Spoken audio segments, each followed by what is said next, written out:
What if your neighbor's greed threatened to erase your family's century-old legacy? When an HOA's corruption collides with unbreakable family roots, one farmer's fight becomes a community's awakening. When I caught the HOA secretly selling 1,700 acres of my family's generational farmland, I decided to remind them who controls their water supply. What would you do if you discovered your neighbors were stealing everything you've worked your entire life to build? Comment below where you're watching from HOA Tragedies. The morning was perfect for planting. Clear blue skies with just enough breeze to keep cool. I was on my tractor before sunrise, the same way my grandfather taught me 30 years ago.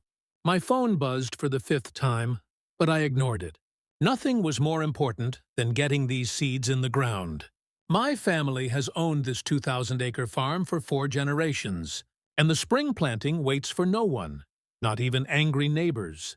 When I finally checked my messages at lunch, I almost choked on my sandwich. 10 missed calls from neighbors, 3 voicemails from my cousin, and a formal letter in my email from Oak Ridge Estates Homeowners Association with the subject line violation notice. I couldn't believe what I was reading. They were claiming my tractor noise violated their peaceful enjoyment by law, and my chicken coops created offensive odors affecting their property values. The new housing development had only been there for 8 months. My farm had been here since 1892. The letter ended with a demand to cease all farming operations within 500 feet of their property line within 48 hours or face a $200 daily fine. I laughed out loud. They had no authority over my land. I crumpled the paper and tossed it aside.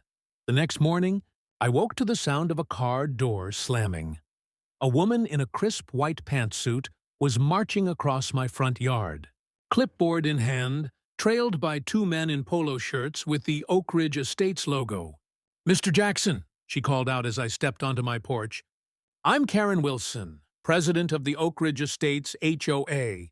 We need to discuss your continued violations." I crossed my arms. "There's nothing to discuss. Your HOA has no jurisdiction over my property." Karen's plastic smile didn't falter.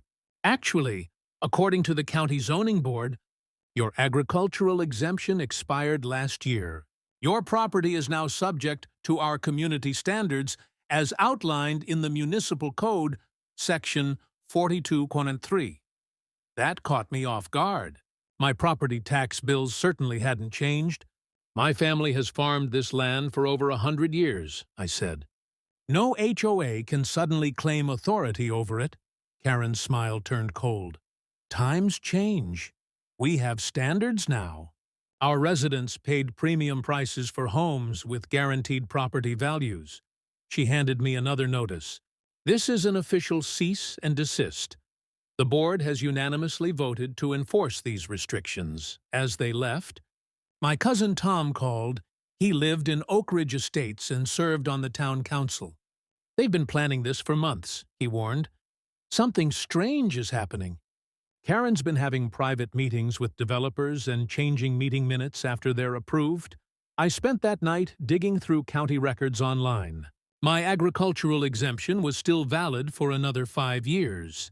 Karen had lied straight to my face. For the next week, I continued working my fields as usual, ignoring the increasingly threatening letters. Then came the noise complaints to the sheriff, who apologetically explained he had to respond to each one. "Look, Mike," said Sheriff Davis, an old high school friend, "I know this is ridiculous, but they're filing complaints every single day.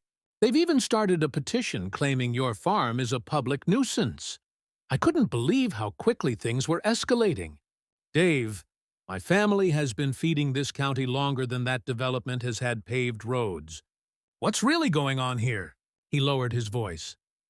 "I shouldn't tell you this, but there was a closed-door meeting last week, county commissioners, some developer from the city, and the HOA board. They're pushing hard for some big project. That afternoon, I spotted strange men in suits walking my eastern fields, taking pictures and measurements. I drove my truck across the field to confront them. "Can I help you, gentlemen? You're trespassing on private property." A tall man in an expensive suit extended his hand. James Miller, Westview Development Corporation, just surveying the land for preliminary planning. Planning for what, exactly? This is my farm. Miller looked confused, consulting his tablet. According to our paperwork, Westview purchased 1,700 acres from Oak Ridge Estates 3 weeks ago. Construction begins next month for the new Oak Ridge Commons shopping center and luxury condos. My heart nearly stopped. That's impossible. I never sold my land to anyone. He showed me the digital documents on his tablet. Survey maps of my eastern fields, bearing official county stamps and signatures. The owner listed was Oak Ridge Estates Community Trust. There must be some mistake, I said, my voice suddenly hoarse. No mistake, sir, Miller replied. Perhaps you should contact Oak Ridge. The sale was finalized last month. I raced home and pulled out my property deeds from the safe. Everything looked in order, but something wasn't right. I called the county recorder's office. I need to verify the current ownership status of my property, I explained. The clerk took my information. One moment, sir. The silence stretched too long. Mr. Jackson, there appears to be an ownership division filing from 6 weeks ago. According to our records, the majority of the property, approximately 1,500 acres, was transferred to Oak Ridge Estates Community Trust. You retain ownership of only the main house and surrounding 300 acres. My hand started shaking. That's impossible. I never signed any transfer. The documents have your signature. Sir, do you want me to email you copies? When I opened the email, I stared at what appeared to be my own signature on transfer documents I'd never seen before. How could this happen? How could the HOA sell land they didn't own? I looked out my window and spotted Karen in her luxury SUV parked at the edge of my property, talking on her phone while staring directly at my house. When she saw me watching, she smiled and waved. The bulldozers would arrive in 4 weeks. I had less than a month to figure out how the HOA had stolen my family's legacy and stopped them before the first shovel hit the ground. I stood frozen in my muddy boots as the surveyor's words hit me like a thunderbolt. My land sold without my knowledge? Impossible. There must be a mistake, I said, showing him the property maps I kept in my truck. This has been Johnson family land for over a century. The surveyor scratched his head. Look, I just go where they tell me, but these coordinates match what Oak Ridge Estates provided. My hands trembled as I drove straight to the county records office. The clerk, Mrs. Rivera, had known my family for decades. Frank, I was going to call you, she said, her face worried. Someone filed new property documents last month. I thought it was strange, but everything seemed properly notarized. She pulled up the records on her computer. My stomach dropped as I saw it. Official-looking paperwork showing 1,500 acres of my farmland now belonged to Oak Ridge Estates HOA. Only the 300 acres around my house remained in my name. This is fraud, I whispered. These signatures aren't mine. I called an emergency meeting with my lawyer, Sam Grayson. This is the most brazen land grab I've seen in 30 years of practice, Sam said, examining the documents. But they covered their tracks well. The paperwork claims your grandfather sold development rights decades ago, and they're just now exercising them. That's ridiculous. My grandfather would never— I know, Sam nodded. But fighting this will take time. They've already sold to developers who likely had no idea the sale was fraudulent. I couldn't wait. The HOA had their monthly meeting that evening, and I was going to crash it. The old community center buzzed with conversation when I walked in. Karen Wilson sat at the center table, her designer outfit and perfect blonde hair making her look like she belonged on a reality TV show, not running a neighborhood association. The room fell silent when people noticed me. This is a private meeting, Karen said coldly. Private like the private sale of my land? I replied, my voice steady despite my racing heart. Richard Thompson, the treasurer, adjusted his glasses nervously. We have no idea what you're talking about. Really? Then why are there surveyors on my eastern fields today? Why is there paperwork claiming you sold 1,700 acres of my family farm to Greed Corp developers? Karen's fake smile didn't reach her eyes. Perhaps you should check your family records more carefully. That land was included in our development zone from the beginning. Richard slid some papers across the table. It's all perfectly legal. The sale is final. I glanced at the documents. More forgeries showing land boundaries that had never existed. My family has the original deeds from 1892, I said. These papers are fake. And you know it? That's a serious accusation, said Janet Miller, another board member who looked genuinely confused. Karen assured us this was all above board. Karen shot Janet a warning look. The matter is settled, security. Please escort Mr. Johnson out. A retired police officer who worked part-time security moved toward me. Sorry, Frank. Just doing my job. As I was led outside, my neighbor Tom Baker followed me to the parking lot. Tom had moved to Oak Ridge just a year ago, seeking the rural lifestyle that was now threatened. They've been planning this for months, he whispered. Looking over his shoulder nervously, secret meetings, discussions about expanding the community footprint. Why didn't anyone tell me? I asked. Karen threatened anyone who spoke up. Jeff Winters questioned the legality last month and suddenly had $5,000 in HOA violations. They can fine people into bankruptcy if they want to. I drove home in a daze, my family legacy crumbling around me. The farm that had fed the community for generations was about to become cookie-cutter houses and strip malls. Unable to sleep, I pulled out my grandfather's old wooden chest. Among birth certificates and yellowed photographs, I found it, the original water rights agreement from 1943. The document detailed how my grandfather had allowed the creation of a reservoir on our property that now supplied water not just to our farm, but to the entire surrounding area, including what was now Oak Ridge Estates.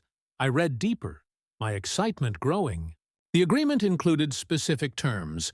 Agricultural use would always take priority in water allocation decisions, and the rights were tied to the original homestead. The 300 acres I still legally owned. At dawn, I called Sam again. They might have stolen my land through fake papers, I said, but they forgot something crucial. What's that? Sam asked, yawning. Who controls their water? Sam was silent for a moment. Frank, be careful. This could get ugly. They started ugly, I replied. I'm just finishing it fairly. After hanging up, I noticed a bulldozer cresting the hill on my eastern field. Construction was starting already. Through binoculars, I could see Karen standing with men in suits, pointing excitedly at my best wheat field. I opened my laptop and began researching everything I could about water rights, easements, and local utility regulations. If they thought they could steamroll a simple farmer, they were about to learn how wrong they were. That afternoon, I visited old Mr. Patterson, who had maintained the county's water systems for 40 years before retiring. Of course I remember that system, he said, spreading out faded blueprints on his kitchen table. Your granddad was smart. The main control junction is right here on your remaining property. Always has been. I took photos of the blueprints with my phone. What are you planning, Frank? Mr. Patterson asked, his eyes sharp despite his age. Just making sure I understand my rights, I replied. That night, as I walked my property line watching the lights of Oak Ridge Estates twinkle in the distance, I made my decision. I wouldn't just fight for my land. I would show Karen and her corrupt board exactly who they were messing with. I picked up my phone and made 3 calls, first to Sam, then to the local newspaper, and finally to the State Water Authority. The game was about to change. What I didn't know was that Karen had just hosted a champagne celebration for select HOA members and developers, promising them that construction would be finished within a year. Their property values would skyrocket, she assured them, and that eyesore farm would finally be gone. Little did they know what would happen when they turned on their taps tomorrow morning. The sound of bulldozers ripping into my family's farmland woke me at dawn. I rushed outside in my pajamas to find massive yellow machines tearing up the rich soil that had fed our community for generations. My stomach dropped as I watched crops being destroyed right before my eyes. "Stop! You can't do this!" I shouted, waving my arms frantically. The workers ignored me, continuing their destruction as if I wasn't even there. Karen Wilson drove up in her shiny black SUV, designer sunglasses hiding her eyes. She stepped out, wearing high heels that sank into the soft earth. "Progress waits for no one," she said with a smirk, taking photos with her phone. "Oak Ridge Villas will be the most exclusive address in the county. 30 homes starting at just 7 figures each." I felt sick. This land grows food for thousands of people. You can't just turn it into luxury homes. "We already did," Karen laughed, showing me her phone screen with a digital rendering of massive houses where my cornfields once stood. "The papers are signed. The county approved the zoning change last week." As she drove away, I noticed she deliberately splashed mud onto my boots. I stood there, hands shaking with anger, watching years of hard work disappear under the bulldozer tracks. My neighbor Emma called that evening. "Have you seen what they're posting online? The HOA is bragging about their acquisition all over social media." I checked their page and found Karen posing with Richard Thompson and the developers, champagne glasses raised high. The caption read, "Expanding Oak Ridge Estates. Goodbye outdated farming, hello luxury living." The comment section was filled with angry responses from locals who relied on my farm for fresh produce. At least the community was on my side. But that wouldn't save my land. That night, I couldn't sleep.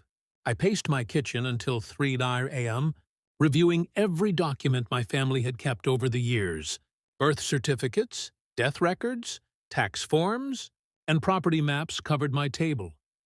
Then I found it.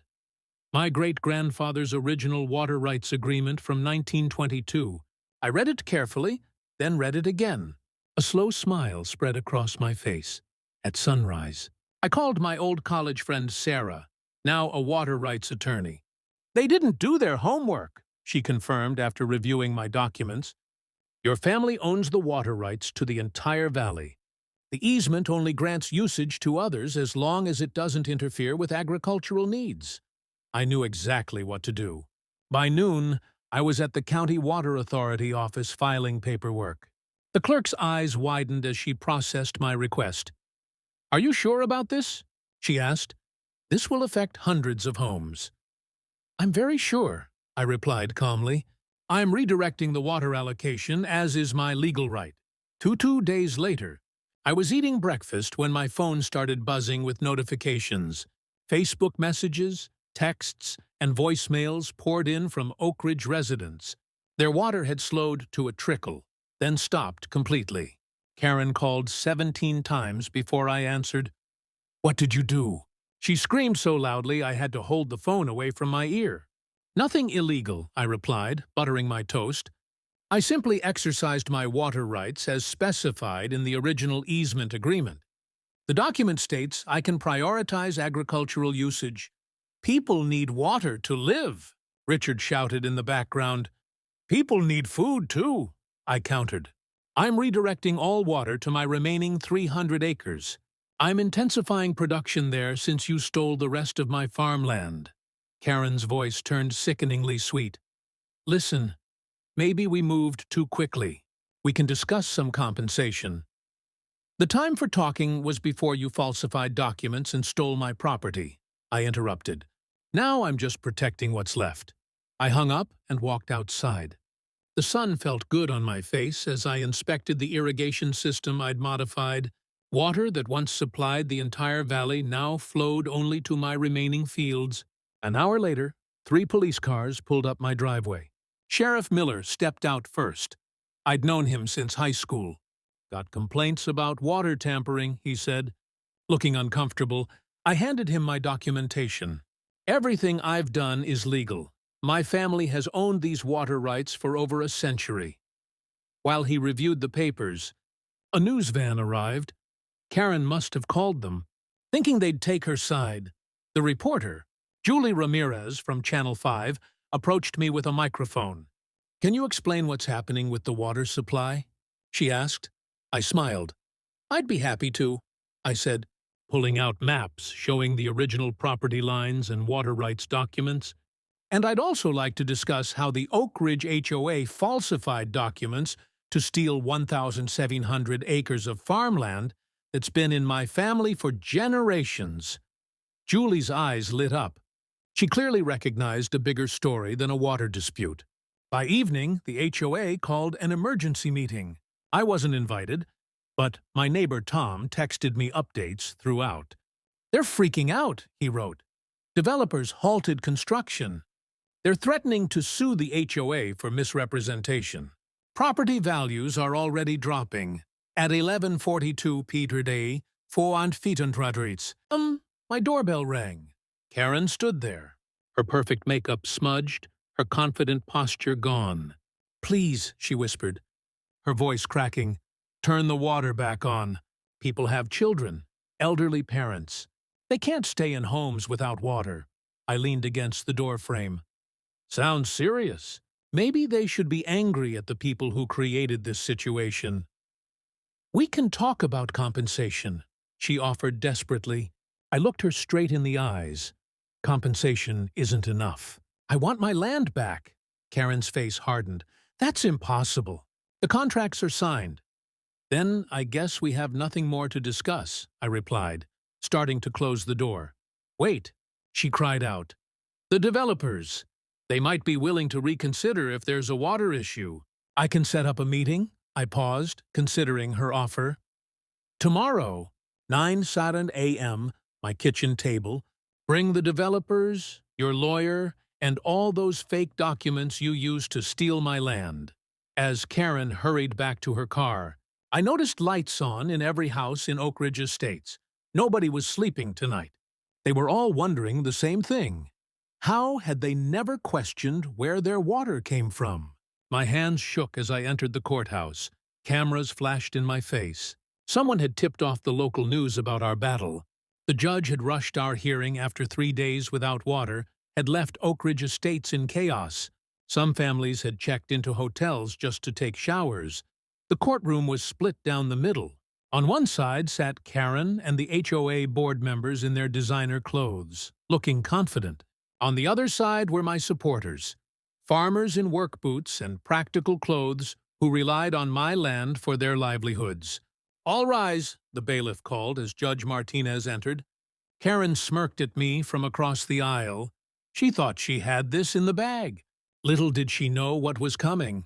My lawyer, M. Rodriguez, started by showing aerial photos of my family's farm dating back to the 1950s. "Your Honor, this land has been continuously farmed by the same family for over 130 years, she explained. "I'd like to enter into evidence the original land grant from 1892. Karen's lawyer jumped up. "Objection. Old documents are irrelevant. We have a modern legal sale agreement signed just last month." Judge Martinez frowned. "I'll determine what's relevant. Continue. Ms. Rodriguez." My heart pounded as Ms. Rodriguez unveiled our secret weapon. A large map showing all the water lines in the county. "This property controls the water access for the entire region," she explained. "The easement agreement specifically states that agricultural use takes priority in any water allocation decisions." Murmurs spread through the courtroom. I watched Karen's face closely, for the first time. I saw a flicker of worry in her eyes. Her lawyer presented their sale documents, which looked impressive and official. But Ms. Rodriguez was ready. "Your Honor, we've had these documents examined by 3 separate experts." She handed a thick folder to the judge. "They've identified at least 7 signs of document tampering, including digital manipulation of the property boundaries." The judge frowned as he flipped through the pages. "These are serious allegations." "There's more, Ms." Rodriguez said. She nodded to her assistant, who wheeled in a cart with 5 boxes of documents. "We've subpoenaed the bank records of the HOA board members." Karen's face went completely white. Richard, the treasurer, started sweating visibly. These records show unusual deposits to personal accounts of 5 board members within 48 hours of the land sale. Ms. Rodriguez continued, deposits that match exactly to 2% of the sale price, divided evenly among them. The courtroom erupted. Judge Martinez banged his gavel repeatedly. Order! I will have order. During the chaos, I watched Karen turn to Richard, her face twisted with rage. She was looking for someone to blame. We need a recess, her lawyer demanded. These allegations are completely unfounded, and we need time to prepare a response. The judge agreed to a 30-minute break. As people filed out, I stayed seated. Trying to calm my racing heart, Tom slid into the seat next to me. You're winning, he whispered. Half the HOA members look ready to throw Karen under the bus. In the hallway, I couldn't help but overhear Karen and Richard arguing in a corner. You said this was foolproof, Richard hissed. Now we're facing criminal charges. Karen's perfect mask finally cracked. How was I supposed to know his family had some ancient water rights document? Nobody reads that fine print. Well, somebody should have, Richard snapped. The developers are already talking about suing us for misrepresentation. I pretended to check my phone while listening. This was better than I'd hoped. They were turning on each other. When court resumed, the mood had shifted dramatically. Karen's lawyer requested a brief consultation with the judge and my attorney. They spoke in hushed tones at the bench for several minutes. Finally, Judge Martinez addressed the court. Based on the evidence presented, I'm issuing an immediate injunction halting all development on the disputed 1,700 acres. I let out the breath I'd been holding. It wasn't over, but it was a start. Furthermore, the judge continued, I'm ordering a full investigation into the documentation provided by Oak Ridge Estates HOA if evidence of fraud is confirmed. This matter will be referred to the district attorney's office. Karen's perfect posture collapsed. She looked like she might faint. As people began filing out, Mrs. Jensen, an elderly HOA resident, approached me. I had no idea they were doing this, she said quietly. Many of us didn't know. We just wanted nice homes. I understand, I told her. This isn't about punishing residents. It's about stopping corrupt leadership. The developer representative was waiting for me outside. He looked nervous, pulling at his tie. Mr. Davis, he said, extending his hand, I want to make something very clear. We were misled by the HOA. Our company purchased that land in good faith. We had no idea the land wasn't theirs to sell. I studied his face, trying to decide if he was telling the truth. Your bulldozers destroyed crops that would have fed hundreds of families, I said. He winced. We want to make this right. We're planning to sue the HOA, but we'd rather work directly with you on a solution. I thought about all the people who depended on my farm, workers, local restaurants, families. Fighting would take years. Maybe there was another way. Come out to the farm tomorrow, I suggested. I have some idea that might work for both of us.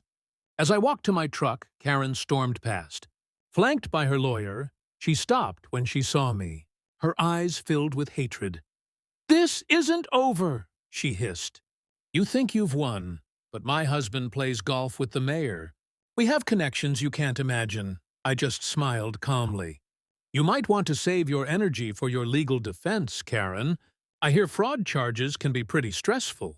Her face turned an alarming shade of red.